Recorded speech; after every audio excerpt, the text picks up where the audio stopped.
Halo semuanya, kembali lagi di channel saya Hitspedia. Kali ini saya akan berbagi cara membuat sebuah CV yang baik sehingga bisa dilirik dan diterima oleh HRD di sebuah perusahaan.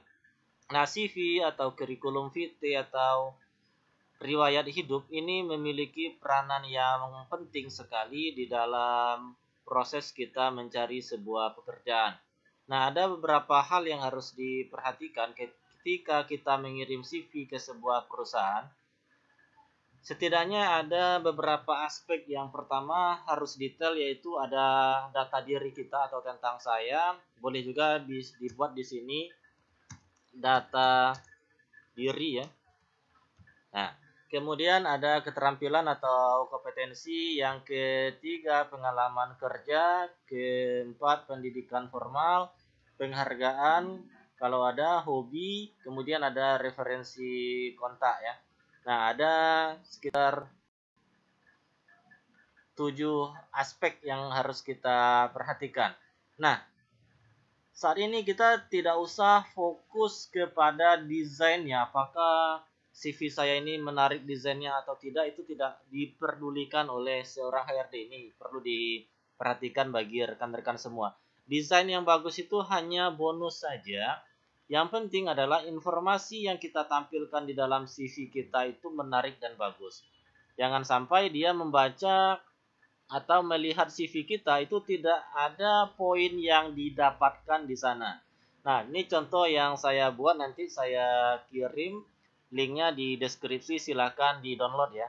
Ini bisa digunakan oleh siapapun untuk mencari pekerjaan ya. Nah, pertama CV ini harus kita buatkan judul di atasnya kurikulum vitae atau CV. Kalau mau berbahasa Indonesia juga boleh, daftar riwayat hidup. Nah, buatlah nama kalian di sini, nanti tinggal ganti aja, misalnya nama kalian adalah ABCD. Lalu buatkan alamat, nomor HP, kemudian email. Lalu kalau ada media sosial silakan panjang di sini, misalnya IG-nya adalah pencari kerja, YouTube-nya adalah misalnya Hitspedia.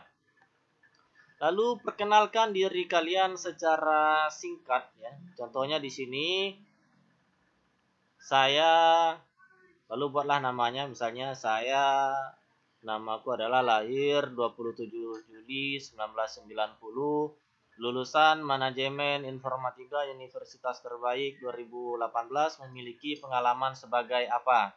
Nah, pengalamannya ini, kalau ada pengalaman itu disesuaikan dengan formasi yang akan dilamar. Misalnya kalau mau melamar sebagai accounting, oke, kita expose lah pengalaman kita di bidang accountingnya supaya menjadi pertimbangan juga ketika HRD itu membaca CV kita, oh ini ada pengalamannya di bidang itu. Nah, kalau tidak pun nggak masalah. Tapi kalau tidak sesuai pun nggak masalah, yang penting dibuatkan di sini ada pengalaman kita. Di PT misalnya Maju Sentosa, lalu saya memiliki minat berkarir sebagai, nah kalau ini dibuat memang spesifik sesuai dengan formasi yang dilamar ya.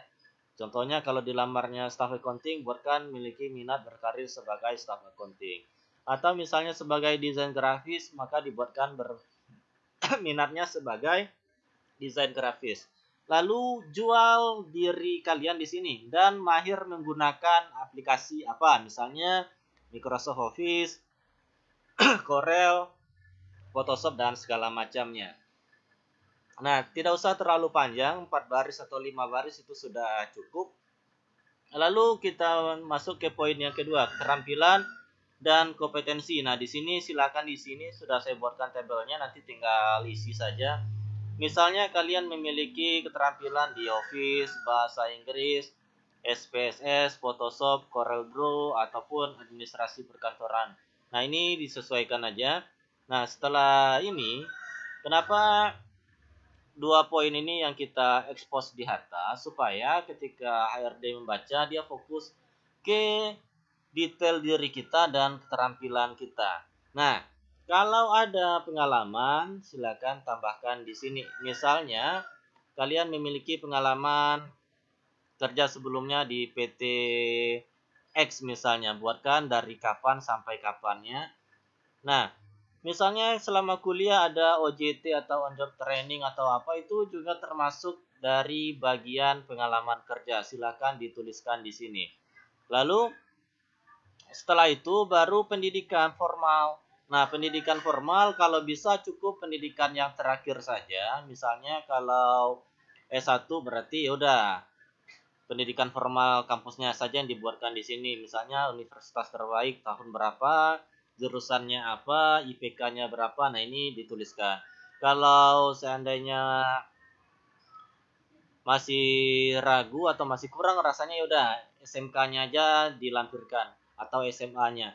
SMP, SD, TK-nya tidak usah dibuatkan ya. Selain memenuhin CV-nya, tidak ada juga korelasinya nanti dengan CV kita. Tetapi kalau kita misalnya mengirimkan CV untuk gaya-gayaan, untuk perkenalan kepada calon mertua misalnya, nah itu boleh dilampirkan jenjang pendidikan kita yang sebanyak-banyaknya dari SD di mana, SMP di mana itu boleh. Tapi kalau untuk mencari kerja cukup pendidikan terakhir atau setidaknya sekolah terakhirnya dan pendidikan terakhirnya. Nah, itu ya.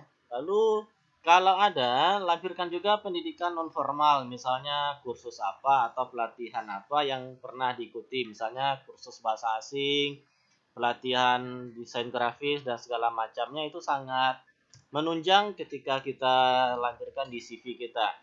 Nah, kemudian di poin yang keenam, di sini di poin kelima ya, tentang saya keterampilan, pengalaman, pendidikan, penghargaan ya, poin kelima.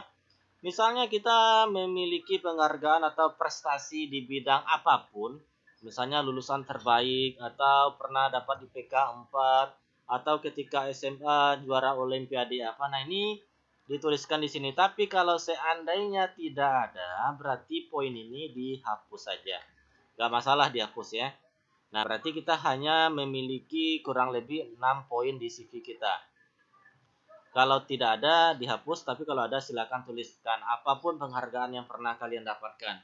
Nah, di poin yang keenam silakan ditambahkan di sini hobi ya. Nah, hobi misalnya membaca, browsing.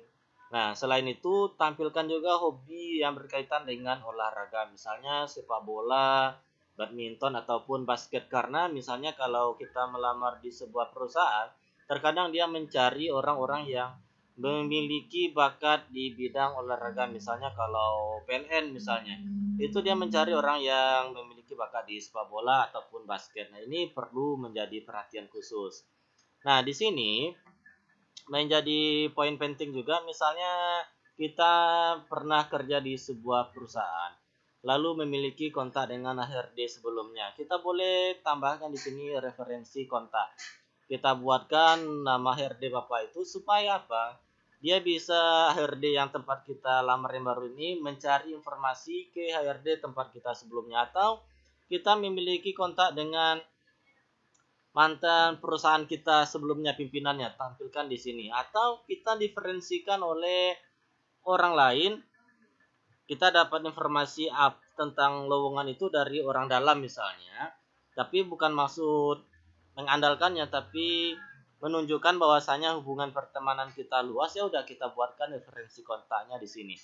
Nah, khusus referensi kontak dan penghargaan itu boleh dihilangkan kalau seandainya tidak ada. Tapi hobi, pendidikan, lalu sampai dengan yang di atas tadi itu menjadi poin wajib ya. Jadi kalau bisa saya simpulkan ya, saya perkecil dulu tampilannya. Kalau kalian buat CV, setidak-tidaknya memuat informasi tentang data diri kalian, keterampilan kalian yang kedua, pengalaman kerja yang ketiga, pendidikan yang keempat, nah, dan hobi ya. Setidaknya ada 5 item ini yang kalian expose di CV. Lalu kalau seandainya ada pengalaman di bidang penghargaan ataupun ada referensi kontak, itu bisa ditambahkan. Lalu jangan sampai nanti CV kita itu lebih dari 1 halaman kalau untuk mencari pekerjaan ya.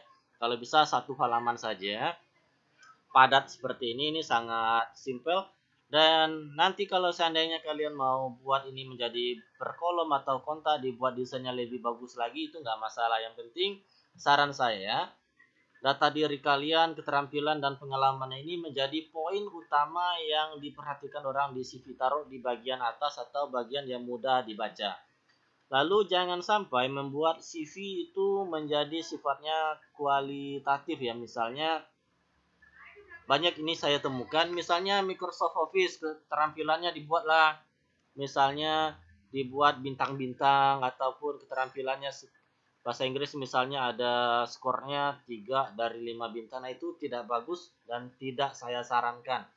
Lebih bagus nanti misalnya kita buat keterampilan atau kompetensi Microsoft Office, nanti di lampiran lamaran kita tampilkan sertifikat kompetensi Microsoft Office-nya.